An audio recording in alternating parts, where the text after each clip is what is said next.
The beast did not kill her. It followed her home. Harper Lane ran through the pine forest with dawn breaking pale and cold above the trees, her breath turning white in front of her as snow snapped beneath her boots. Behind her, something moved between the trunks. Not fast, not rushing, following. Every few yards, she saw the marks it left in the untouched snow. Enormous black prints, too deep to belong to any ordinary wolf, leading exactly where she led. Harper did not look back again.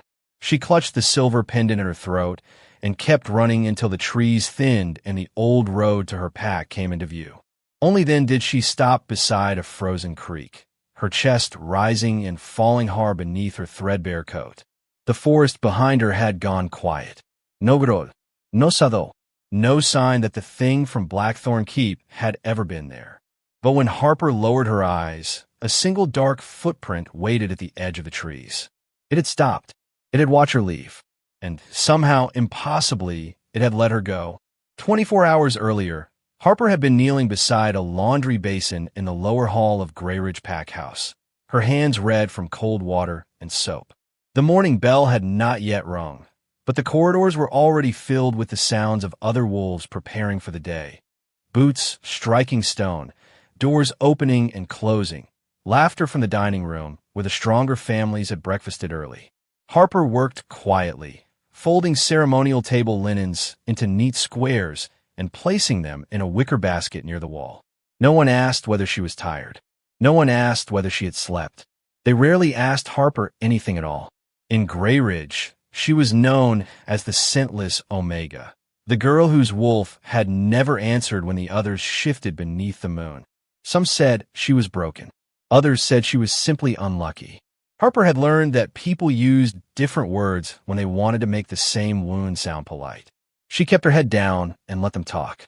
It was safer that way. Still, she could feel things other people could not. Not sense. Not pack bonds. Pain. It lived beneath voices, inside pauses behind the eyes. Of people who smiled too quickly. Harper felt it when the old groundskeeper limped across the courtyard and claimed his knee was fine. She felt it when children hid tears after being scolded. She felt it now, deep inside the stone walls of the pack house, a pressure like distant thunder moving closer. The front doors opened. Cold air swept down the hall. Harper looked up just as Lord Victor Ashford entered with 2 royal attendants at his side. His coat was dark blue, his silver collar clasp bright beneath the lamps, and his smile was careful enough to make Harper's stomach tighten. Everyone in the hall fell silent. Her stepfather emerged from the dining room, suddenly pale.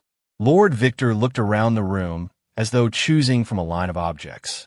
"The crown requires its monthly tribute," he said. "1 Omega for Blackthorn Keep." No one moved. Harper felt the silence turn toward her before anyone spoke. Then her stepfather lifted one trembling hand and pointed directly at her. "Take Harper," he said. "No one here will miss her." For one long second, Harper could not hear anything except the slow drip of water from the laundry basin. The words hung in the lower hall with a weight that seemed to press against every stone in the pack house. "Take Harper. No one here will miss her." Her stepfather did not look at her when he said it. He kept his eyes on Lord Victor, shoulders bowed in the careful posture of a man trying to make a bargain look like obedience. Around them, the pack remained silent. The women who had whispered about Harper's missing scent lowered their eyes. The men near the dining room door shifted uneasily, but none of them stepped forward. Harper had known she was unwanted. Knowing it was different from hearing her life offered away like an unpaid bill. Lord Victor studied her with mild interest. 24 years old, he said, as though reading from a ledger. Unmated. No registered pack bond. No royal protection. His gaze moved over the damp sleeves of her work dress and the red skin of her hands. "She will do." Harper forced herself to stand. Her knees felt weak, but she would not let them see it. "What happens at Blackthorn Keep?" she asked. A few people drew in quiet breaths. No one asked that question. Not aloud. Lord Victor's smile remained thin. "You will be housed comfortably for the night." "That is not what I asked." Her stepfather finally looked at her then, and the fear in his eyes made something inside Harper turn cold. "Do not make this harder," he said. The pack owes the crown more than we can repay. Lord Victor has offered mercy. Harper stared at him. By sending me away? By saving everyone else? His voice broke slightly on the last word, but Harper could not find comfort in it. Everyone else. The phrase landed harder than anger ever could. She looked past him toward the dining room, where warm light spilled across tables set with bread, eggs, and steaming tea. She had washed the linens for those tables before dawn. She had folded the napkins. She had scrubbed the floor beneath the chairs where people now stood pretending not to watch. Lord Victor adjusted the silver clasp at his collar. The carriage leaves at sunset, he said. Pack only what you need. Harper almost laughed. What she needed had never been something Greyridge Packhouse intended to give her. Instead, she nodded once. All right. Her stepfather's face loosened with relief. That hurt more than his accusation. Harper walked past them without waiting for permission, carrying her empty laundry basket down the corridor. The sounds of the pack returned behind her in small, guilty pieces. A chair scraping, someone clearing a throat, a door closing too quickly. She did not cry until she reached the back stairwell, where the stone walls hid her from everyone. Even then, the tears only came for a moment. She wiped them away before they could freeze on her cheeks. At the bottom of the stairs, a soft voice called her name. Harper. She turned. Her grandmother stood in the shadowed doorway of the old storage room, wrapped in a faded green shawl, her silver hair braided over one shoulder. Her eyes were wet but steady. In one hand, she held a small velvet pouch. Come inside, she said. There is something your mother left for the night the king came for you. The storage room smelled of cedar, dust, and the dried lavender her grandmother tucked between old blankets to keep moths away. Harper followed her inside and closed the door behind them, shutting out the distant sounds of the pack house. For a moment, neither of them spoke. Her grandmother crossed to a narrow wooden chest beneath the small window and set the velvet pouch on top of it. The fabric was faded at the edges, as if it had been held too many times by hands that were afraid to open it. Your mother gave this to me the winter before she disappeared, her grandmother said. Harper's breath caught. Her mother had been gone for so long that most people in Greyridge spoke of her only in lower voices, if they spoke of her at all. Harper remembered almost nothing except a warm laugh, the scent of rain on wool, and a lullaby that came back to her sometimes when she was sick. Why did she leave it with you? Harper asked. Her grandmother looked toward the door. Because she knew there might come a day when the crown would ask for you. The words sent a chill through Harper that had nothing to do with the cold room. Her grandmother opened the pouch and tipped a silver pendant into her palm. It was shaped like a crescent moon wrapped around a small dark stone, smooth as river glass. Harper reached for it slowly.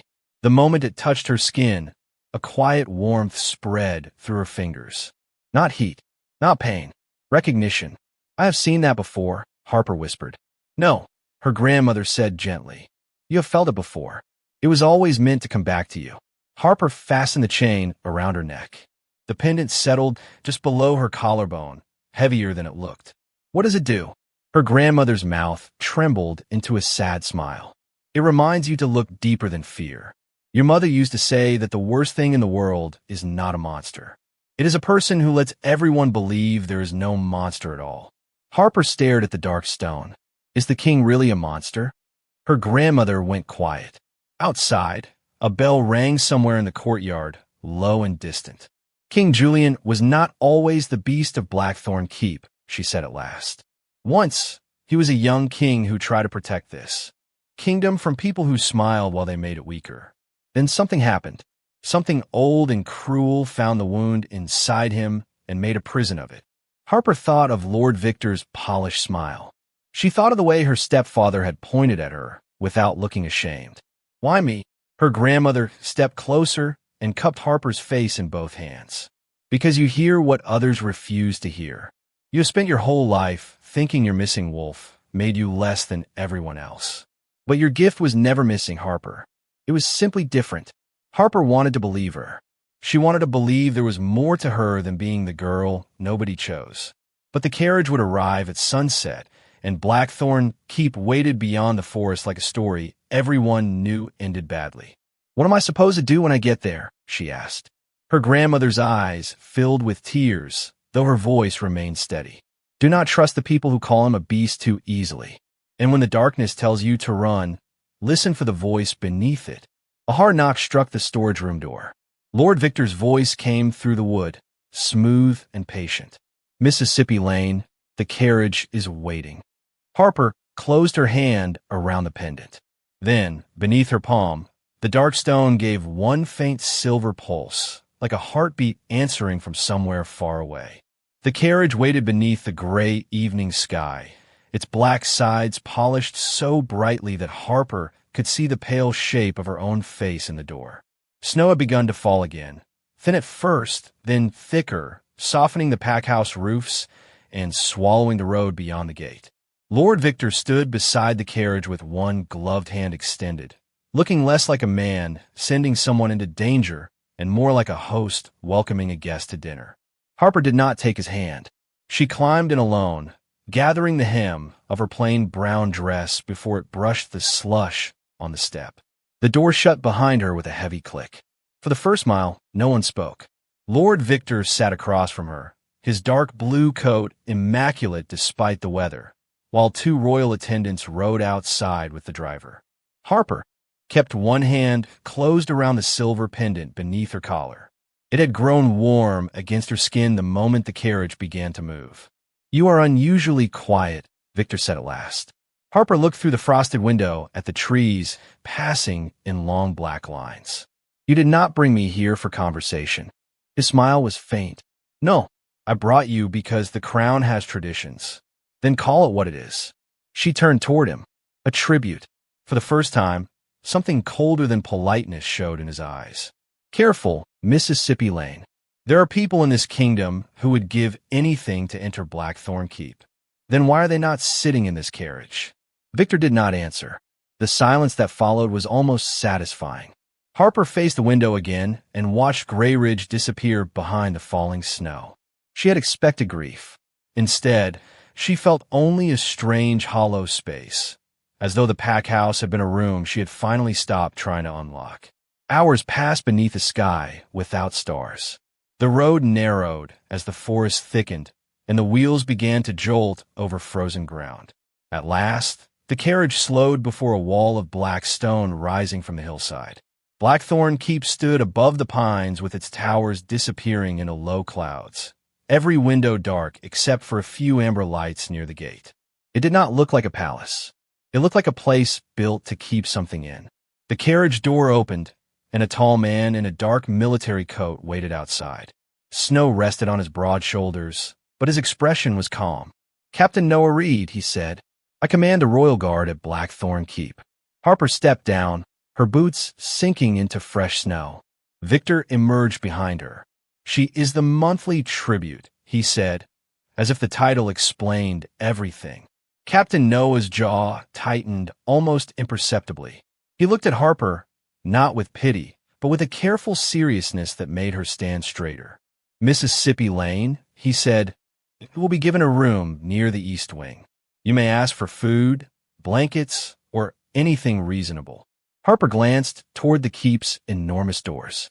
"And when the night comes?" Noah's eyes moved, briefly to Victor, then back to her.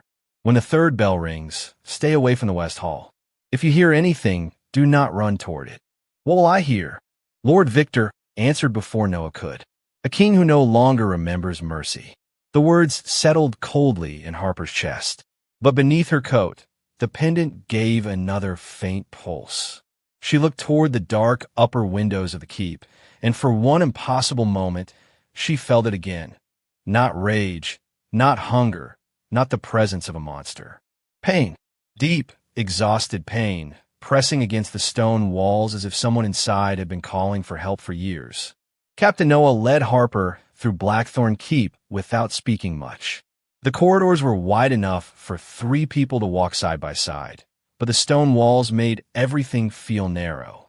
Lanterns burned behind iron brackets, their flames bending each time a draft slipped through the old fortress. Harper kept one hand near the pendant beneath her collar as they passed closed doors, dark tapestries, and tall windows filled with snow. No portraits hung in the West Hall. No flowers stood on the tables. It was as if the keep had learned to stop expecting beauty. At the end of the east wing, Noah opened a door and stepped aside. "This room is yours for the night," he said. Inside was a small chamber with a neatly made bed, a fire already burning, a bowl of soup on a tray, and a single chair beside the window. It was more comfort than Harper had expected, which somehow made her more afraid. "Why are you being kind to me?" she asked. Noah looked down the hall before answering. "Because no one should be sent somewhere without being told the truth." Harper turned toward him. "Then tell me." His face tightened. "The king has been locked in the west wing since sundown. He will remain there until dawn, if the curse allows it. And the other Omegas?" Noah's eyes lowered for one brief second. "They were sent away before morning. That is all I know." Harper heard the careful shape of the words. Sent away, not returned home, not spoken of. Lord Victor's voice drifted from farther down the corridor before Noah could say more. "Captain, the girl needs rest." Victor stood beneath the nearest lantern, his expression smooth and composed. "Mississippi Lane, you should eat. The night will be easier if you do not let fear exhaust you first." Harper looked at the tray inside her room. The soup smelled warm and ordinary. She wanted to believe it was safe. She wanted to believe any of this had rules that made sense. But the pendant against her skin had gone cold. "Will I see the king tonight?" she asked. Victor smiled. "That depends on him." Then he turned and walked away, his footsteps fading into the stone halls. Noah remained at the door. "Lock this room if you want to," he said. "But if you hear the third bell, do not open it for anyone unless you know their voice." Harper almost asked whether she would know the king's voice. Instead, she nodded. When Noah left, she closed the door and stood with her back against it. The fire popped softly. Snow gathered on the window ledge outside. She ate only a few spoonfuls of soup, then sat in the chair with her knees drawn close beneath her coat. The first bell rang sometime after midnight, deep and distant. The second followed an hour later. By then, the fire had burned low, and Harper could feel the keep changing around her. The air grew heavier. Shadows stretched farther than they should have. Somewhere beyond the east wing, a sound moved through the walls. Not a roar, not quite a cry, but something broken and restrained. Harper pressed both hands over the pendant. The dark stone warmed beneath her fingers. Then the third bell began to ring. Before its final note faded, a voice came from the other side of her door, low and rough with effort. "Do not open this door." Harper froze. The voice paused, as if fighting for each word. "Please," it said, "run." Harper did not move. Her hand stayed pressed over the pendant, while the third bell trembled through the floorboards beneath her feet. On the other side of the door, the voice had gone quiet.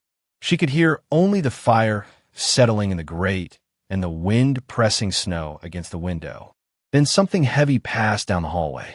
Not footsteps exactly, more like a shadow moving where no shadow should have been. Harper's breath caught. Every warning she had been given rose at once. Do not open the door. Do not go near the West Hall. Run if you hear him. But beneath the fear, she felt something else. The same deep ache she had sensed when the carriage reached Blackthorn Keep. It was not anger. It was pain so old it had learned to sound like a threat. "Who are you?" Harper asked softly. For several seconds, there was no answer. Then the voice returned, lower now, strained as if every word had to fight its way through a storm. "Someone you should not trust." Harper glanced toward the latch. That is not an answer. A sound that might have been a laugh came from the other side, but it held no humor. "No, it is the only honest one." The pendant against her palm warmed again. Harper stepped closer to the door until the tips of her boots touched the narrow strip of shadow beneath it. "They call you the Beast," she said. The hallway fell silent. "They call me many things," the voice replied. "Tonight they are right." Harper closed her eyes. The darkness pressed against the room, creeping over the walls in thin, wavering lines. For one frightening second, she heard whispers inside her mind. "Scentless. Unwanted. No one will miss you." The words sounded like the women at Grayridge Pack House, like her stepfather pointing across the hall, like every cruel thought she had tried to bury beneath quiet work and lowered eyes. Harper flinched. Outside the door, the voice changed. Do not listen to that. His words came sharp with desperation. It is not me. She opened her eyes. The shadows along the walls had drawn back from the firelight, as if someone beyond the door had forced them away. Harper understood then. The whispers were not his voice. There was something using his pain because it knew where pain lived inside her, too. What is it? She asked. A curse, he said, and it knows you are here. Her fingers tightened around the pendant. Why? The answer came after a long pause. Because you're not afraid of the right things. Harper almost laughed, though her heart was racing too hard for it to become a sound. I'm afraid, she said. I'm just tired of letting fear decide everything for me. Beyond the door, something shifted. Harper heard the faint scrape of claws against stone, followed by a rough breath that stopped abruptly, as though he had forced himself to step back. Lock the door, he said. Stay by the fire until dawn. Will you be all right? The question left her before she could stop it. Silence answered her at first. Then, quietly, so quietly she nearly missed it, he said, No one has asked me that in years. Harper stared at the door. She should have been relieved when the heavy presence began to move away. Instead, she felt a strange pull in her chest, like a thread stretching through the wood and stone between them. Then the voice returned one last time from the darkness at the end of the hall. Harper Lane, it said. Her blood turned cold. She had never told him her name. It knows who you are. Harper stood with her back against the door long after the voice disappeared into the west hall. The room had grown colder, though the fire still burned. Frost crept along the window pane in thin white branches, and the shadows near the corners seemed to breathe when she was not looking directly at them. It knows who you are. The words would not leave her mind. She had never told anyone at Blackthorn Keep her name. Lord Victor had called her Mississippi Lane. Captain Noah had called her Mississippi Lane. Yet the voice beyond the door had said Harper Lane as if it had known her long before she crossed the gates. She looked down at the pendant resting against her chest. The dark stone at its center had begun to glow beneath her fingers, not brightly, but enough to cast a faint silver reflection across her skin. Her grandmother had said to listen for the voice beneath the darkness. Harper closed her eyes and tried. At first, she heard only wind. Then came the whispers again, softer now, circling the room like smoke. He will forget you by morning. They always do. You are nothing but a sacrifice with a name. Harper pressed her lips together. The words hurt because they were familiar. They were the voices of people she had known. Her stepfather, the women in the laundry hall, the pack members who had watched Lord Victor take her away and decided silence was easier than kindness. But beneath those cruel whispers, faint and ragged, she heard another sound. A breath. A voice fighting through pain. Do not listen.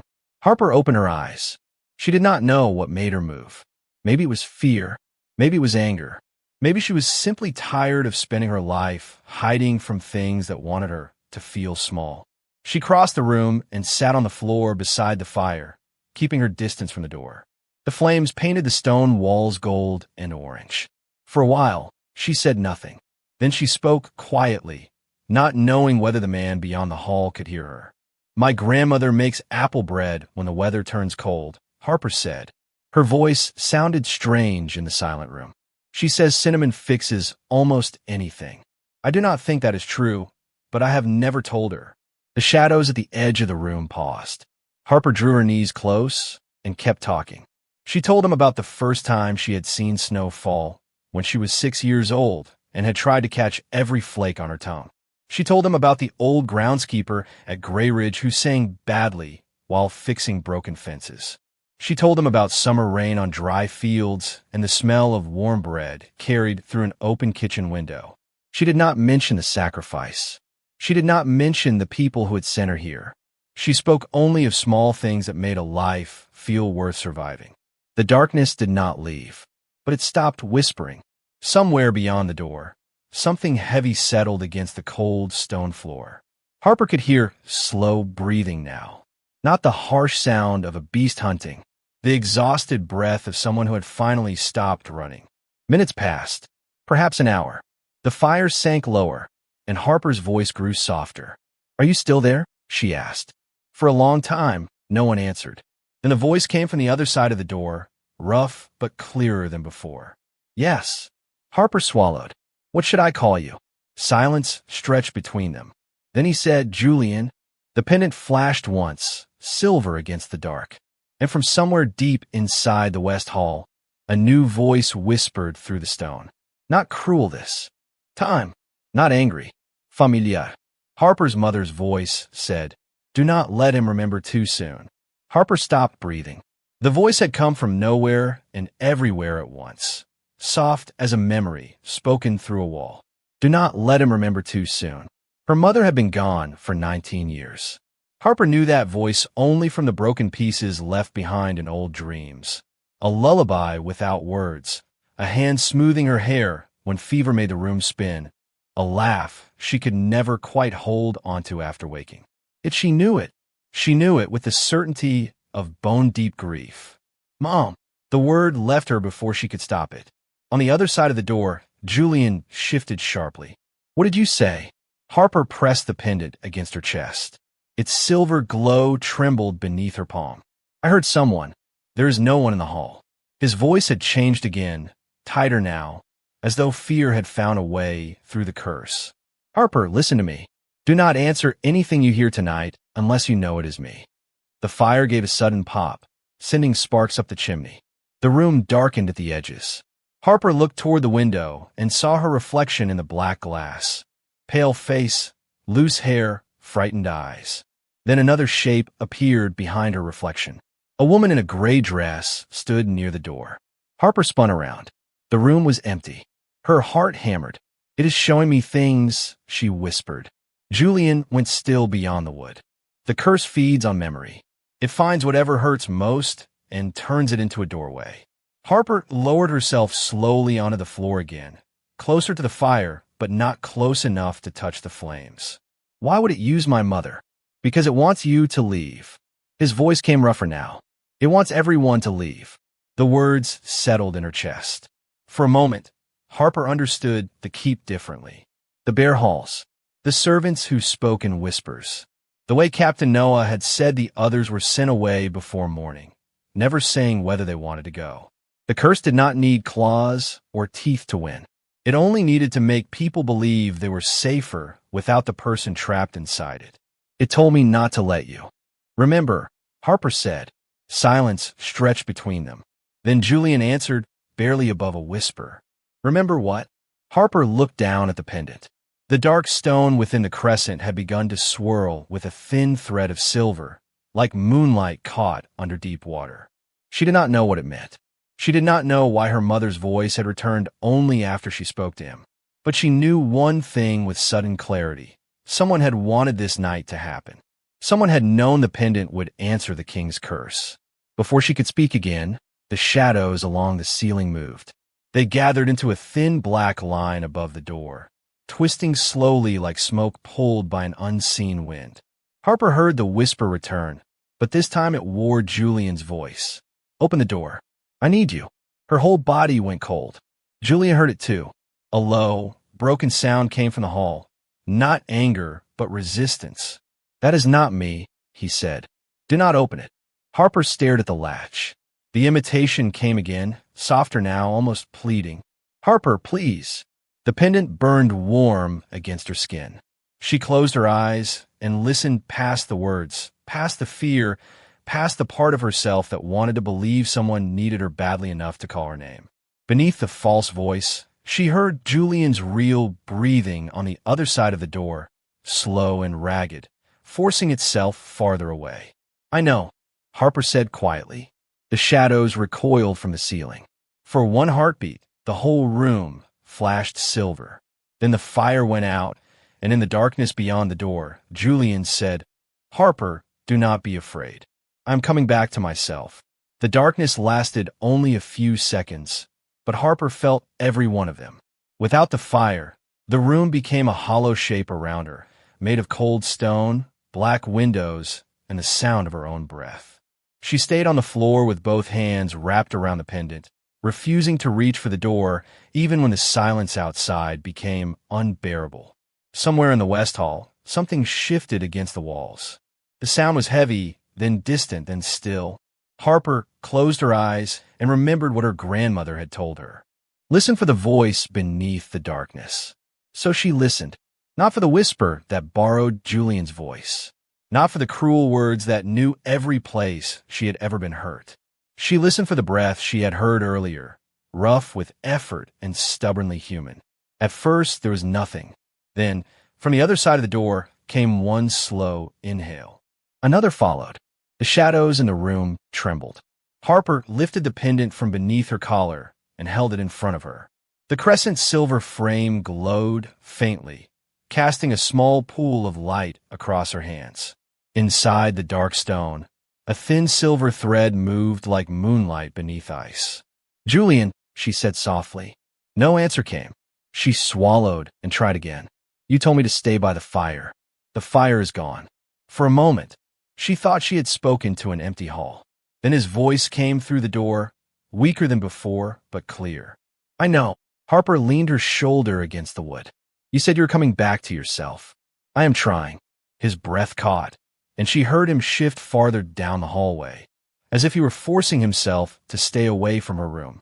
"The curse does not like that you are here. It does not get to decide." The words surprised her as soon as she said them. Julian was quiet for so long that Harper wondered whether she had frightened him. Then a low, almost disbelieving laugh reached her through the door. It was brief and tired, but it sounded human. "No," he said. "It does not." The pendant brightened. Silver light spread in a thin line beneath the door and across the hall beyond it. Harper could not see the west wing, but she felt the darkness draw back as though the keep itself had exhaled. The whispers rose once more, sharper now, filling the corners of her mind. "He will leave you. He will forget your name when morning comes." Harper pressed the pendant to her chest. "Maybe," she whispered, "but I will remember mine." The room went still. Outside, Julian made a sound like he had been struck by the truth of something he had forgotten. The latch on her door rattled once. Harper tensed, but did not open. Instead, a shadow passed beneath the narrow gap then, stopped several feet away. "Harper," Julian said. This time, his voice held no growl and no borrowed darkness. "Do not open the door yet." "Why?" she asked. "Because I do not know if I can trust what I remember." The honesty in it made her throat tighten. She looked toward the window. Beyond the frost, the night had begun to thin at the edges. A line of gray-blue light appeared above the forest. Dawn was coming. "Then tell me one thing that is real," Harper said. Silence followed. Then Julian answered. "You were singing before you stopped." Harper blinked. "I was not singing." "You were," he said gently. "You hummed when you talked about apple bread." Her lips parted. She had not even noticed.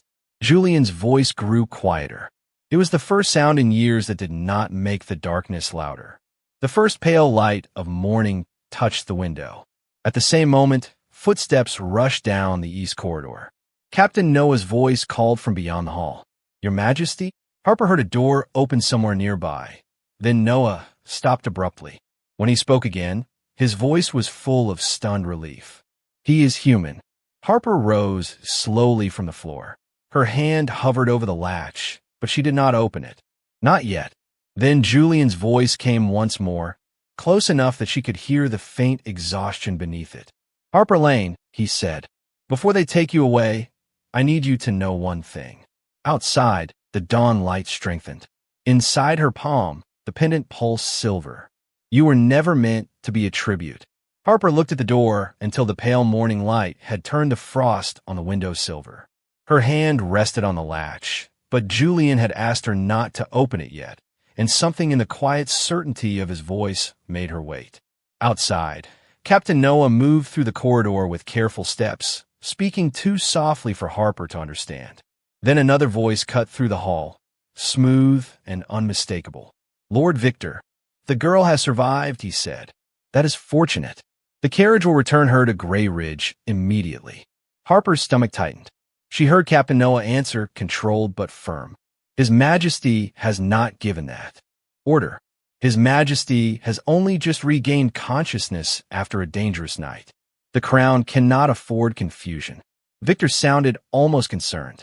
Mississippi Lane has fulfilled the purpose for which she was sent. Harper closed her eyes. Fulfilled the purpose. As if she were a task completed, a receipt stamped and filed away. Before she could decide whether to open the door, Julian spoke from the hallway. His voice was weak, but it carried. She is not going anywhere. Silence followed. Harper heard Victor inhale slowly. Your Majesty, you should be resting. I am resting, Julian said, and I am ordering you to leave the East Wing. Harper's heart beat hard against her ribs.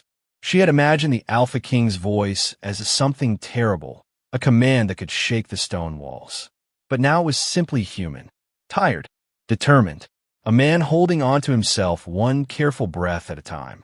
Victor lowered his voice, though Harper could still hear every word through the old door. The girl is connected to the curse. You know that now. Keeping her here may place the kingdom at risk. No, Julian said. Keeping her here may place your plans at risk. The corridor went completely still. Harper opened the door before fear could stop her. Cold morning air rushed into her room. Captain Noah stood several feet away, his face tense, while Lord Victor turned toward her with a polite expression that did not reach his eyes. And beside the wall, wrapped in a dark robe, was King Julian Cross. He was taller than Harper had expected, though he leaned one hand against the stone for balance. His black hair fell over his forehead, and his face looked pale beneath the sharp line of his jaw. But his eyes were silver, not black, not empty. Silver, clear and fixed on her, as if he had been searching for her long before she entered Blackthorn Keep. Harper stopped in the doorway. Julian did not step closer. He did not reach for her. You should have been told the truth, he said. There was never a law requiring a monthly tribute. Harper looked at Victor. His smile had disappeared. That is not possible, she said. Julian's gaze never left hers. Lord Victor created the ritual after my curse began. He told the Pax it would protect them. He told the court it would keep me calm. His voice tightened. But every Omega sent here was a witness he could control, a person he could frighten into silence. Harper felt the floor seem to shift beneath her. All those women, all those names no one said aloud. Captain Noah looked toward Victor with anger held carefully behind his eyes. Victor straightened his coat. Your Majesty is confused after the curse. No, Harper said quietly. Everyone looked at her. The pendant at her throat warmed against her skin. She thought of the whispers trying to make her open the door. She thought of the voice beneath them, asking her to run because he feared what he might become.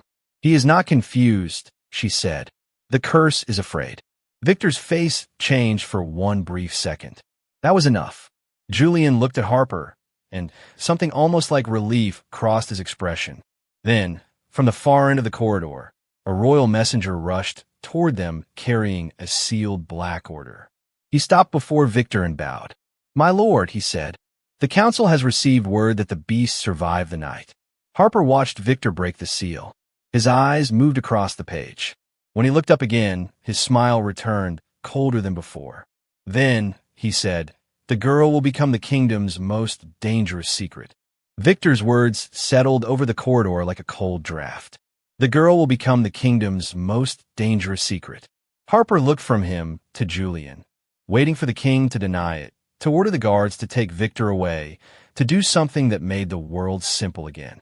Julian only stood very still against the stone wall, one hand braced beside him as the last traces of exhaustion moved across his face. Captain Noah stepped forward first. What order is that? He asked. Victor held out the black sealed paper with a smooth, almost pleasant smile. An emergency containment decree. Any person directly linked to the royal curse is to be removed from the keep until the council determines whether she is a threat to the crown. Harper stared at the paper. Her name was nowhere on it, but she could feel the trap in every careful word. Removed from the keep. Not protected. Not heard. Moved somewhere quiet, where no one could ask what happened in the night. Julian lifted his gaze to Victor. The silver in his eyes had not faded, but Harper saw darkness flicker at the edges of them. The council has not met, he said. This decree has no authority. The council will meet, Victor replied. And when they do, they will want answers about why a scentless Omega survived a night no one else has survived. Harper felt every old wound rise beneath her ribs. Scentless. Omega. The girl nobody would miss. Victor had not changed the words. He had only brought them into a palace and wrapped them in royal law. I'm standing right here, Harper said. Victor turned toward her, almost surprised. Of course you are, Mississippi Lane. That is precisely why we must be careful. No, she said, and this time her voice did not shake. You must be careful. You keep calling me dangerous because you do not want anyone asking why I lived. Captain Noah's expression hardened. Julian looked at Harper as if he had forgotten how to breathe for a second. Then he pushed away from the wall and stood straighter, though the effort clearly cost him. She stays, he said. Victor's smile thinned. Your Majesty, with respect, you are not in condition to make. She stays until she decides otherwise. Julian's voice was quiet, but it carried through the corridor. And no one will move her under a false decree. Harper looked at him. He had not said she belonged in the keep. He had not said she had to remain near him because the curse wanted her. He had left the choice in her hands. That mattered more than she expected. Then Captain Noah's attention shifted toward the open archway at the end of the hall. A young guard hurried in from the gatehouse, snow on his shoulders and worry written across his face. Captain, he said, bowing quickly. Riders from Lord Victor's office left before dawn. They are headed toward Grey Ridge. Harper's stomach dropped. Her grandmother. Victor watched her reaction with the faintest curve at the corner of his mouth. He had expected fear to make her obedient. He had expected her to stay where he could control the story. Harper closed her fingers around the pendant at her throat. The dark stone had begun to pulse again, faster now, like a warning. I have to go home, she said. Julian's eyes fixed on hers. Harper, the forest is not safe. Neither is this keep while he is still here. Julian did not argue. He only looked toward Noah. Prepare an escort. Victor's smile vanished. That will not be necessary. It was not a request, Julian said. Harper turned toward the stairs before anyone could offer another reason for her to wait. She did not know whether she was running toward danger or away from it. She only knew that somewhere beyond the snow-covered trees, her grandmother might be alone. At the gate, the wind cut through her coat, and the pendant burned warm against her skin. Behind her, deep inside Blackthorn Keep, something answered with a low, distant sound. When Harper stepped onto the forest road, the first dark footprint appeared in the fresh snow behind her. The road to Grey Ridge vanished beneath the falling snow, but Harper kept moving. Captain Noah rode several yards behind her with 2 quiet guards, giving her space without letting the forest swallow her whole. She was grateful for that. She did not think she could bear anyone asking whether she was afraid. Fear had become too familiar to explain. It sat beneath her ribs with every breath, colder than the wind and heavier than the wet hem of her dress. The dark footprint behind her appeared again, then another, deep in the untouched snow beside the road. Noah saw them. His hand tightened around the reins, but he did not call for the guards to stop. He is following, Harper said. Noah's face remained steady. He is trying not to be seen. The answer should have frightened her more. Instead, she looked toward the tree line and felt the same strange pull she had felt at Blackthorn Keep. Not pursuit, not hunger, a presence holding itself back. By the time Grey Ridge came into view, the morning had turned pale and thin. Smoke rose from the chimneys, but the pack house looked wrong. Too quiet.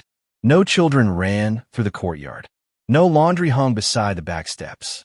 Even the front gate stood half open, rocking slowly in the wind. Harper broke into a run.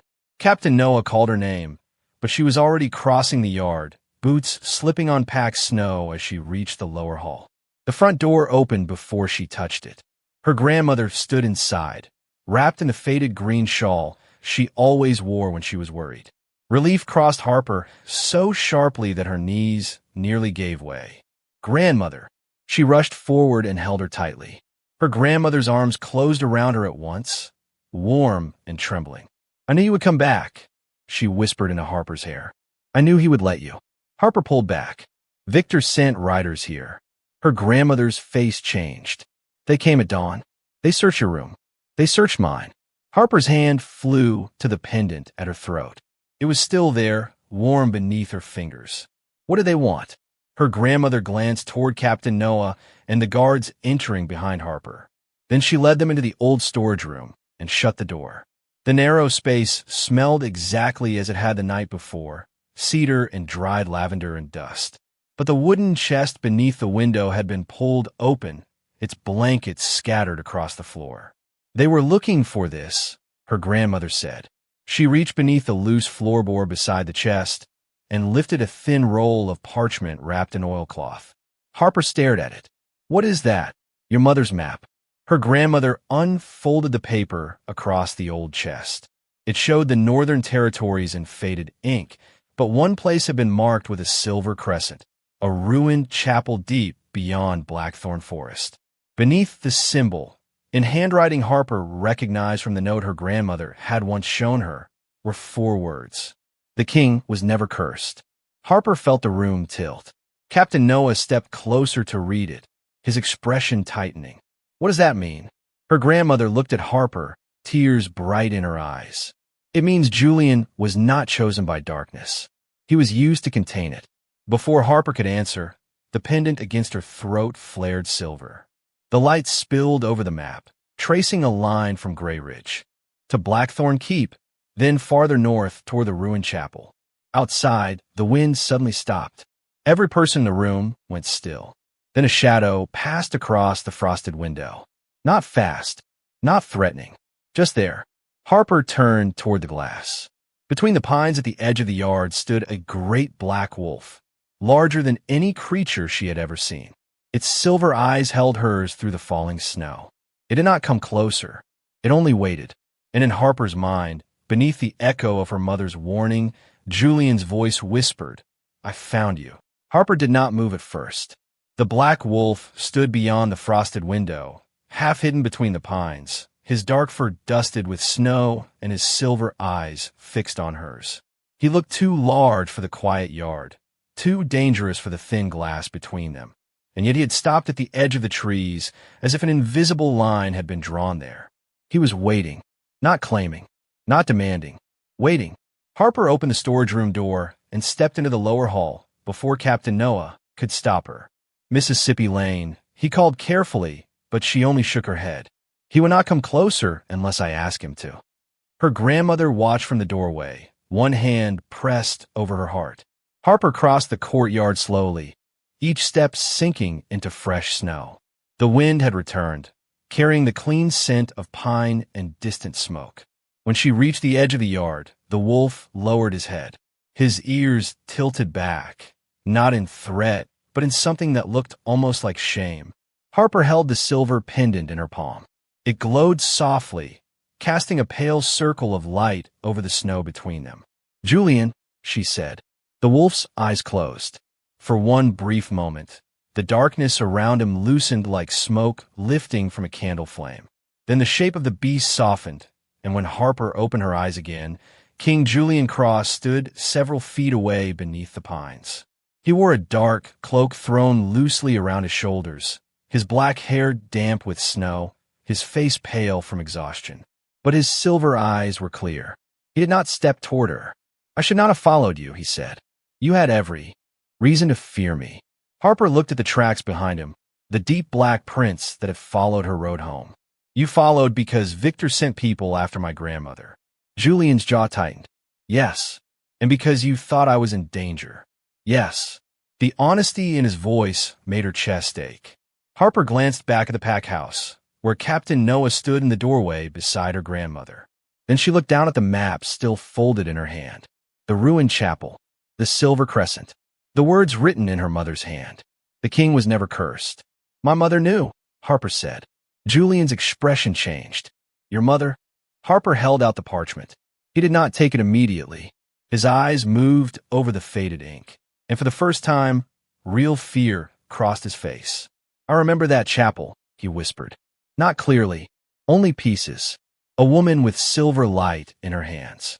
Victor standing behind my father's counsel. Harper's pendant pulsed against her palm. Her grandmother stepped into the snow behind her, her voice unsteady but firm. Your mother did not leave because she abandoned you, Harper.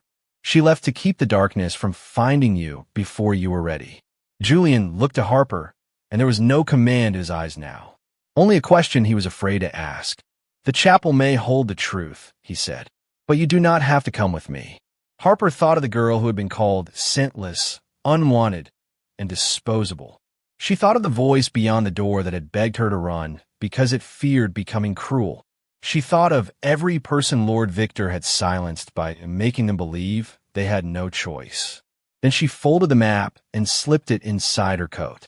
I will not be your cure, she said. Julian lowered his gaze. I know, and I will not be your prisoner. Never. Harper stepped closer, stopping where the pendant's silver light reached his boots. But I will help you find out who built the cage. Julian looked up. Slowly, carefully, he held out his hand. He did not touch her. He waited. Harper placed her hand in his, and the pendant flashed bright enough to turn the snow around them silver. Beneath their joint, hands, a hidden line appeared across the old map, leading beyond the ruined chapel to a place no one had named in generations. Harper stared at it as a cold whisper moved through the trees. The beast was never the curse. He was the cage.